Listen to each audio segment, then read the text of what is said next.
आदाब, मैं अंशु नैथानी हाजिर हूं हिंदुस्तान के सोशियो इकोनॉमिक और कल्चरल इश्यूज पर खास प्रोग्राम लेकर। ये है इंडिया।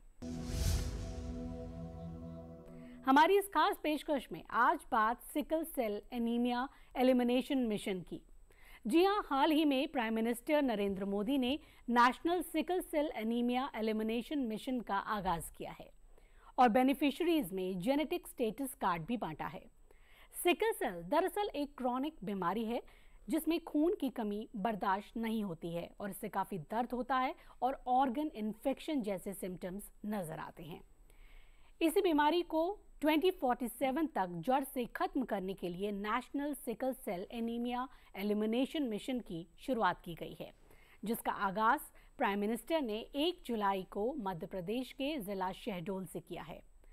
अब हमारी जानने और समझने वाली बात यह है कि सिकल सेल एनीमिया होता क्या है और क्यों होती है ये बीमारी और इससे बचने के तरीके क्या हैं। इसी पर बात करने के लिए आज हमारे साथ स्टूडियो में मौजूद हैं दो खास मेहमान। सफदरजंग हॉस्पिटल में मेडिकल सुपरिटेंडेंट और डायरेक्टर डॉक्टर BL शेरवाल और लेडी हार्डिंग में मेडिसिन डिपार्टमेंट में प्रोफेसर डॉक्टर घनश्याम पांगती। हम आप दोनों का ही इस प्रोग्राम में वेलकम करते हैं। डॉक्टर पांगती, आपसे जानना चाहेंगे कि इसमें स्क्रीनिंग कितनी अहम है, क्योंकि ऐसा कई बार होता है कि जो एक पेशेंट करियर है लेकिन उसमें कोई सिम्टम नहीं होता, उसके अंदर बीमारी के सिम्टम नहीं होते, लेकिन अगर वो फ्यूचर में शादी करेगा एक दूसरे करियर के साथ तो ये बीमारी उनके बच्चों में आ जाएंगी। तो वो उनके लिए स्क्रीनिंग कराना कितना ज़रूरी है जिनमें कोई सिम्टम नहीं है, उनको ले जाना सेंटर तक और उनको कन्विंस कराना ये भी काफ़ी चैलेंजिंग हो सकता है। आप कैसे देखते हैं इन पूरी चीज़ों को और 100% स्क्रीनिंग हो इसके लिए कितनी तैयारियां हैं? जिस तरह से कि स्क्रीनिंग का बहुत इंपॉर्टेंट रोल होगा, तो स्क्रीनिंग के लिए बहुत सारे अलग अलग मेथड यूज़ कर सकते हैं। हम ये स्क्रीन ऐसा कर सकते हैं कि स्कूलों में स्टार्ट करें, क्योंकि बच्चों में ज़्यादा बीमारी देखी जाती है, तो हम स्कूलों में सब बच्चों का टेस्ट कर सकते हैं। आजकल बहुत सारे कार्ड टेस्ट भी अवेलेबल है, जिसमें कि सिर्फ एक ड्रॉप ऑफ ब्लड से आप टेस्ट कर सकते हैं कि इसको कोई सिकल सेल डिजीज़ तो नहीं है या कैरियर तो नहीं है, ये आप चेक कर सकते हैं। इसी तरह से अगर किसी को सिकल सेल डिजीज़ है तो इसका मतलब उसके जीन्स में, उसके फैमिली के जीन्स में वो जीन अवेलेबल है, तो आप उससे रिलेटेड सारे फैमिली मेम्बर को, उसके मैटरनल साइड, माता की साइड, पिता की साइड, उनके फर्स्ट डिग्री रिलेटिव्स को टेस्ट कर सकते हैं। उससे आप काफ़ी लोगों को जानकारी मिल सकती है कि और किन किन को सिकल सेल डिजीज़ है।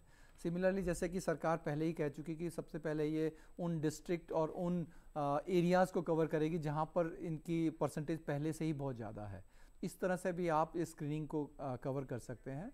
दूसरा कि अस्पतालों में बहुत सारे, जैसे ये एक तरह का हीमोलिटिक डिजीज़ है, हीमोलिटिक एनीमिया कहते हैं, तो इस तरह की बड़ी सारी क्लिनिक चलती है पीडियाट्रिक्स अस्पतालों में, बच्चों के अस्पतालों में। तो उन जगहों पे जहाँ पर इनको स्पेशल केयर मिल रही है, उससे भी आप कैचअप कर सकते हैं कि ये डिजीज़ कहाँ कहाँ हो रही है। सिम्टम्स जैसे कि आपको डॉक्टर शेरवाल ने बताया कि किसी को भी सडन ऑनसेट पेन हो सकता है बोन में, जब भी ये इन्फेक्शन होता है, जब भी ये ब्लड वेसल्स ब्लॉक हो जाती हैं, क्लॉग हो जाती है, बहुत सीवियर एक्यूट चेस्ट सिंड्रोम कहते हैं, पेन होता है, कई बार बोन में पेन पैरों में शुरू हो जाता है। तो इन सब पेशेंट को एडमिट करने की ज़रूरत पड़ती है, बहुत स्ट्रॉन्ग पेन किलर्स की ज़रूरत पड़ती है, इंजेक्टेबल पेन किलर की ज़रूरत पड़ेगी। डिहाइड्रेशन से बिल्कुल बचना है इन पेशेंट्स को, तो हाइड्रेशन के लिए इनको सबको एडमिट होना पड़ेगा। एक मेडिसिन भी आजकल यूज़ हो रही है जिसको कि हाइड्रोक्सी यूरिया कहते हैं, तो उससे भी ऐसा होता है कि ये अटैक्स थोड़े कम हो जाते हैं जिनको कि बार बार एडमिट करने की ज़रूरत पड़ रही है, क्योंकि इससे, जैसे कि मैंने पहले बोला था, हीमोग्लोबिन F जब तक शरीर में अवेलेबल होता है तब तक ये डिजीज़ मैनिफेस्ट नहीं करती है।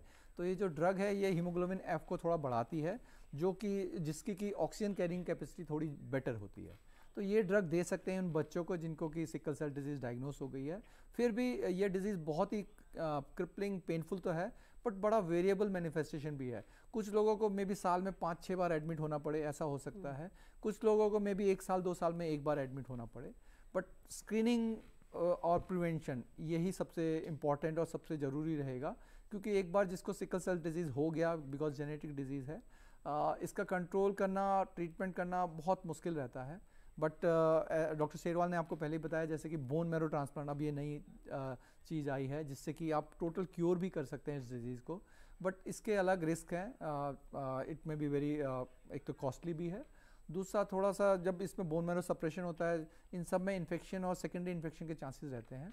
तो but we have a cure, bone marrow transplant एक तरह का क्योर कर सकते हैं कुछ डिजीज़ को, अगर इनको जल्दी डिटेक्ट कर लिया जाए। जी, तो यानी स्क्रीनिंग बहुत ज़रूरी है और इसका टेस्ट जो है वो बहुत ज़रूरी है। डॉक्टर शेरवाल, आपसे यहाँ जानना चाहेंगे, कई बार लोग जो हैं वो ज़्यादा टेस्ट कराने से डरते हैं, उन्हें लगता है कुछ ज़्यादा कॉम्प्लिकेटेड तो नहीं होगा, तो जानना चाहेंगे कि इस बीमारी का टेस्ट कैसे होता है, पूरा प्रोसीजर क्या होता है, और अगर बात की जाए कि हालांकि सरकार तो पूरी तरह से मुफ्त ये करवा रही है इसकी स्क्रीनिंग, अगर खर्चा पड़े, अगर कोई करवाना चाहे प्राइवेटली भी, तो कितना खर्चा इसमें आता है, पूरा प्रोसीजर इस टेस्ट का क्या रहता है?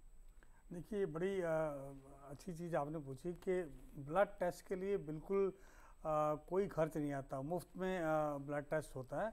और छोटे बच्चों में इसमें हम वेन से ब्लड लेते हैं, और अगर अडल्ट या यंग बच्चे हैं तो उनके अंदर फिंगर टिप से ही ब्लड लिया जाएगा और उससे एग्जामिनेशन कर लिया जाएगा।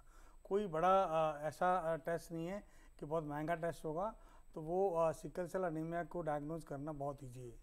तो एक आसान सा ये टेस्ट है और लोगों को इसमें हिचकना नहीं चाहिए ये टेस्ट कराने के लिए।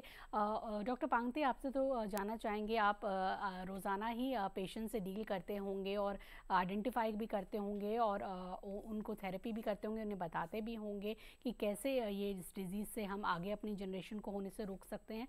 तो किस तरह के मरीज़ आपके पास आते हैं, कैसे आप पूरी इस बीमारी को लेकर उन्हें बताते भी हैं और इस तरह से एक तरह से अवेयर भी करते हैं कि आगे ये डिज़ीज़ ना बढ़े?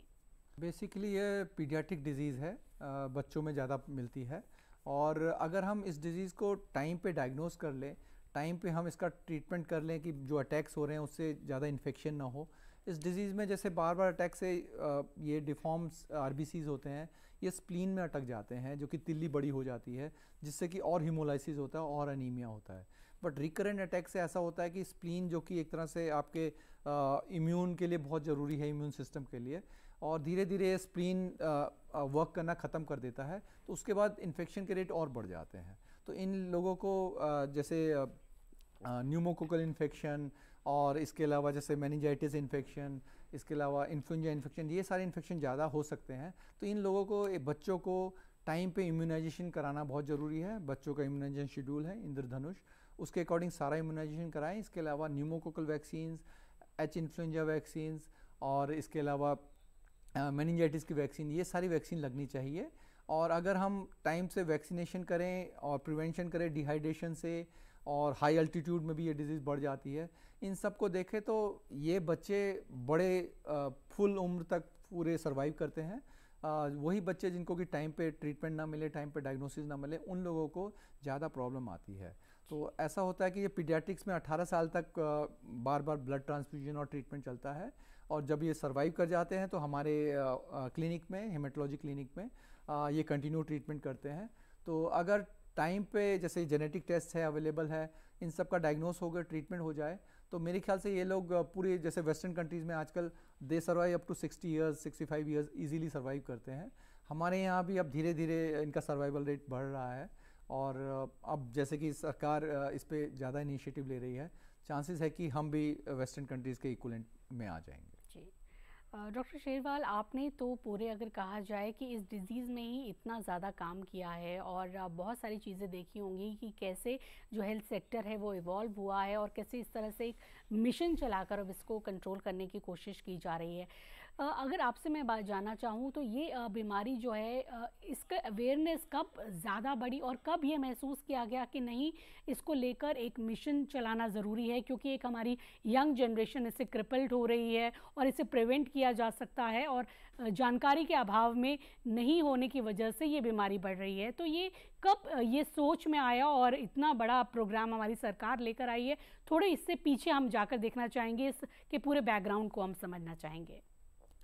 देखिए, हेल्थ केयर वर्कर जो ट्रैवल एरियाज़ में हैं काफ़ी काम करते रहते हैं, और मुझे झारखंड में रह के, मैं रिम्स का डायरेक्टर जब हुआ करता था, तो उस वक्त जो है ट्रैवल एरिया में इस पे हमने काम किया, और उस वक्त जो है हमें पता लगा कि ये एक समस्या है।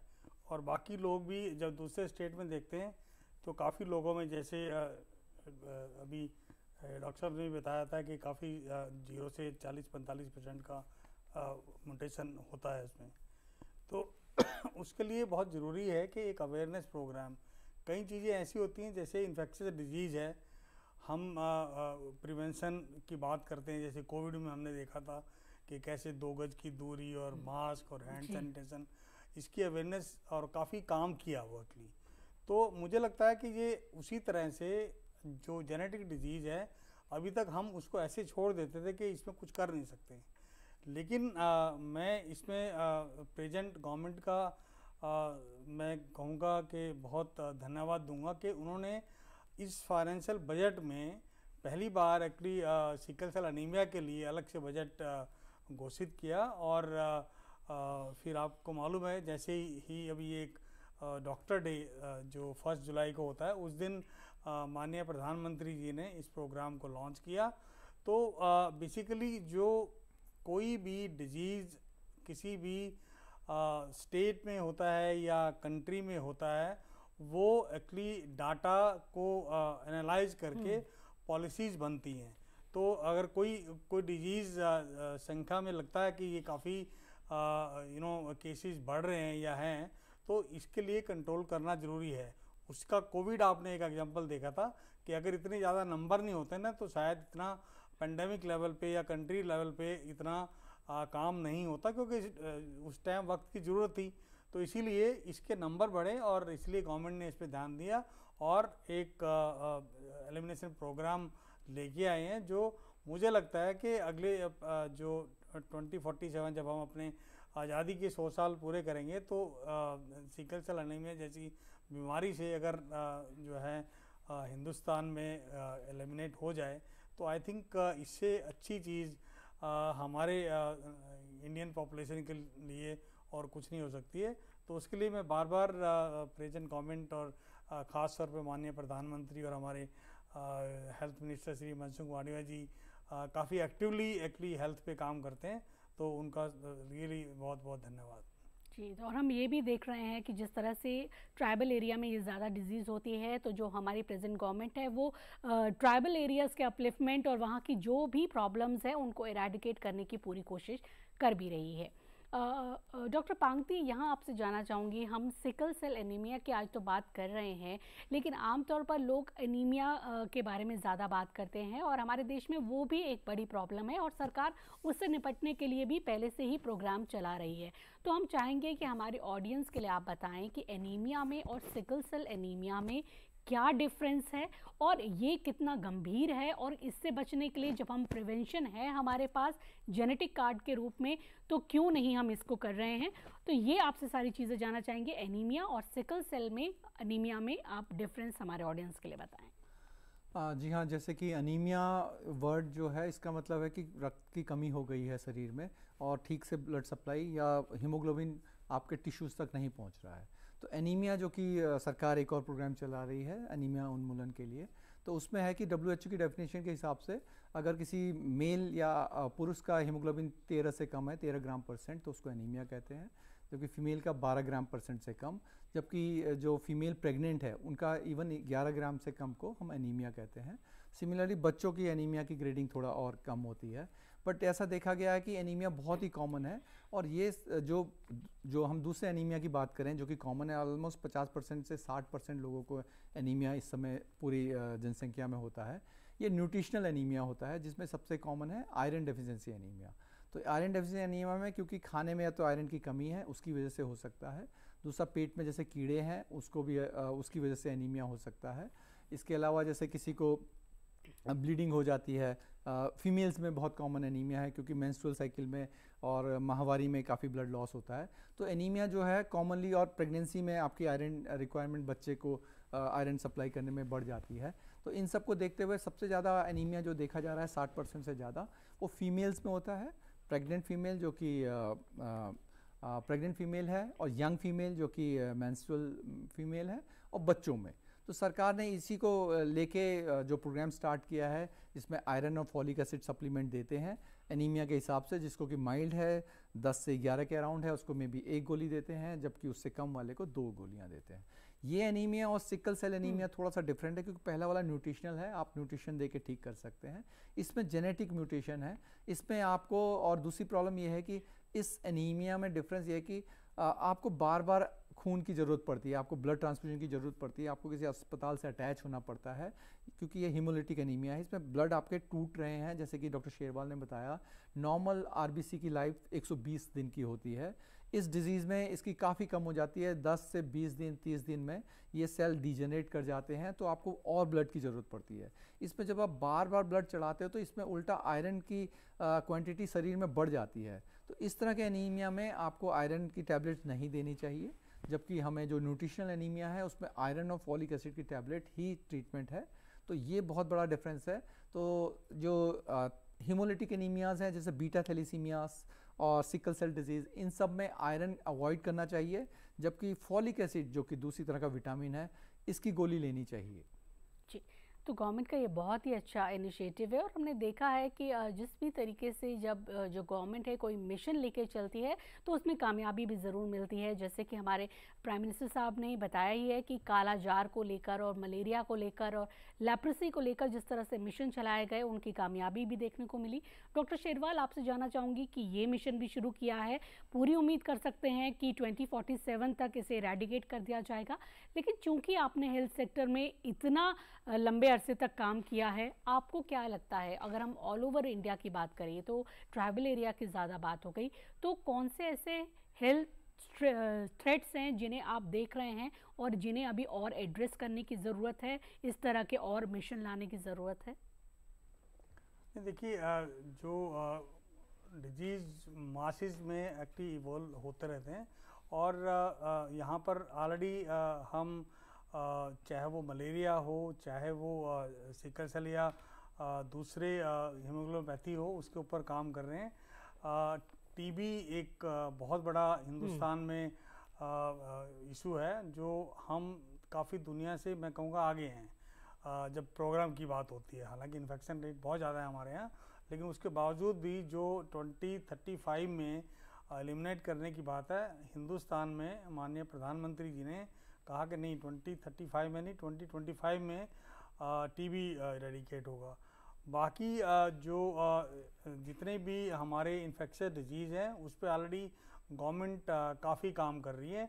और हमारे जो बेसिकली माल न्यूट्रिशन या जो डिजीज़ हैं जो बच्चों में कॉमनली इग्नोर होते हैं कई बार, वो और बहुत तरीके जैसे जैसे आगे होंगे, मुझे लगता है कि वो एग्रेसिवली इस पे काम किया जाएगा। और आम तौर पर सारे जो हमारे इन्फेक्शियस या कम्युनिकेबल डिजीज़ और नॉन कम्युनिकेबल डिजीज़ दोनों में बहुत अच्छा काम हो रहा है। बल्कि अभी तो मैं कहूँगा नॉन कम्युनिकेबल डिजीज़ में ज़्यादा काम हो रहा था, तो कोविड के आने के बाद सडनली चेंज हुआ कि नहीं, कम्युनिकेबल डिजीज़ के ऊपर भी काम करना है, उतना ही इम्पॉर्टेंट है जितना नॉन कम्युनिकेबल डिजीज़ में।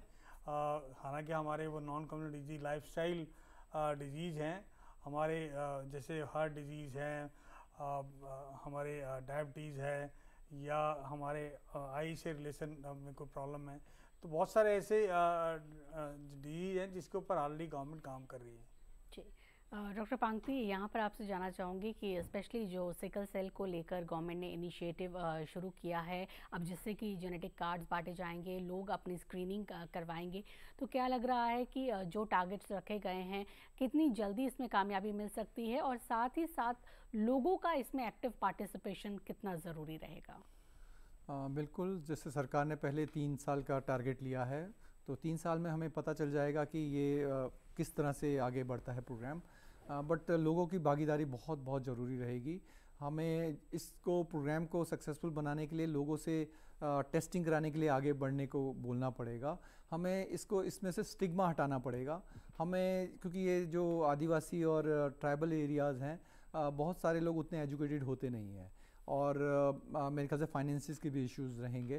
तो इन सब को देखते हुए उन एरियाज़ में हमें अपना मेडिकल केयर बढ़ाना पड़ेगा, और हमें डीप में भी काफ़ी डीप शहरों से अंदर गाँव में डीपली जाना पड़ेगा, वहाँ टेस्टिंग करानी पड़ेगी। तो हमें वहाँ पूरा आपके जो ग्राम प्रमुख होते हैं, आपके जो विलेजेस के सीनियर लोग होते हैं उन सबको इन्वॉल्व करके, और फीमेल्स को, because pregnancy is a issue, तो उन सबको इन्वॉल्व करके हमें उनको ब्लड टेस्ट के लिए आगे बढ़ने को बोलना पड़ेगा। और ये जो जेनेटिक टेस्ट होगा वो कार्ड, अब तो आधार लिंक हो गए हैं बहुत सारे, तो ये सब उनको लॉन्ग टर्म में फ़ायदा करेंगे। और मेरे ख्याल से बाय 2047 हम लोग ज़रूर इस पे सक्सेस प्राप्त करेंगे। जी, डॉक्टर शेरवाल, आपका भी एक कंक्लूडिंग रिमार्क इस पर चाहेंगे? जितने भी पुराने प्रोग्राम्स चल रहे हैं, चाहे पोलियो है या काफ़ी कुछ डिजीज़ एराडिकेट की भी जा चुकी हैं, तो आपको क्या लगता है कि कितनी जल्दी इसमें कामयाबी मिल जाएगी और क्या कुछ चैलेंजेस हो सकते हैं इसे हासिल करने में? सबसे बड़ा चैलेंज तो यही है कि जैसे भी बात हुई कि इसके अंदर जो टारगेट पॉपुलेशन है वो ट्राइबल एरिया में रहती हैं, घने जंगलों में रहते हैं, साथ में एजुकेशन लेवल कम है, तो उनको टारगेट करना है, तो उसके लिए मेहनत करनी पड़ेगी हमारे हेल्थ केयर वर्कर्स को, हमारे जितने भी सपोर्ट गिवर्स हैं और हमारे जो फील्ड में काम करते हैं लोग, तो जितनी ज़्यादा अवेयरनेस करेंगे उतना ही जो हमारा जो टारगेट है वो टाइमली कंप्लीट होगा। साथ में जो उनके कल्चरल इश्यूज हैं उनको एड्रेस करने की आवश्यकता है, क्योंकि कई जगह पे उनके मैरिजेस के कल्चर इस तरह के हैं जो टाइम टू टाइम आपको इंटरवीन करना और उनको एड्रेस करना, ताकि वो जो एज पर जो जेनेटिक कार्ड है उसके हिसाब से अगर वो मैरिजेस हो जाएं और पहले से पता हो कि ये दोनों में से जिनमें शादी हो रही है उनमें से दोनों कम से कम कैरियर नहीं है, ट्रेट नहीं है, तो फिर चांसेस हैं कि बच्चों में ये डिजीज़ नहीं इनहेरिट होगा। तो ये बहुत इम्पॉर्टेंट काम है, उसके लिए अवेयरनेस और बार बार अवेयरनेस सबको ज़रूरी है, और सबको एक बार हेल्थ केयर सिस्टम तक पहुंचाना, उनको जांच करना, और या मैं कहूँगा कि हेल्थ केयर सिस्टम को उनके पास पहुंचना, क्योंकि कई बार उल्टा नहीं होता कि उनको अस्पताल में लाना मुश्किल है, तो लेकिन अगर आप, क्योंकि ये बड़ा सिंपल सा प्राइमरी टेस्ट है, उसके बाद आप डिटेल टेस्ट बाद में हॉस्पिटल में कर सकते हैं, लेकिन इनिशियल जो टेस्टिंग है वो बहुत सिंपल है, वो तुरंत वहीं जाकर किया जा सकता है। तो जितने ज़्यादा लोगों को आप लोग इन्वॉल्व करेंगे, जितना ज़्यादा डाटा होगा आपका, वो मुझे लगता है कि किसी भी प्रोग्राम को सक्सेस करने के लिए बहुत इम्पोर्टेंट है। जी, डॉक्टर पांगते, आपसे भी एक कंक्लूडिंग रिमार्क चाहेंगे? ये नया मिशन गवर्नमेंट लेकर आई है और कैसे ये मिशन कामयाब हो और लोग इसमें कैसे पार्टिसिपेट करें, आप व्यूअर से क्या कहना चाहेंगे? आपका एक कंक्लूडिंग रिमार्क। मेरे हिसाब से हम सबको मिलजुल के काम करना चाहिए। हमें सरकार की इस इनिशिएटिव को प्रोत्साहित करके जन जन में इसको फैलाना चाहिए। और जैसे कि डॉक्टर शेरवाल जी ने भी पहले बताया कि ये ऑटोसोमल रिसेसिव डिजीज़ है, तो प्रिवेंशन सबसे ज़रूरी रहेगा। तो हमें देखना पड़ेगा कि सब जेनेटिक कार्ड टाइम पे बना ले। डॉक्टर शेरवाल, डॉक्टर पांगती, आप दोनों का ही बहुत बहुत थैंक यू। आप हमारे स्टूडियो में आए और इस टॉपिक पर इतनी वैल्यूबल इन्फॉर्मेशन आपने हमारे व्यूअर्स के साथ शेयर की, बहुत बहुत थैंक यू। और हमारी इस खास पेशकश में फ़िलहाल इतना ही। हमारा प्रोग्राम आपको कैसा लगा, इस पर आप भी अपनी राय हमें दे सकते हैं। इसके लिए हमारा ईमेल आईडी है ddurduspecial@gmail.com। इसी के साथ हमारी पूरी टीम को दीजिए इजाज़त। आदाब।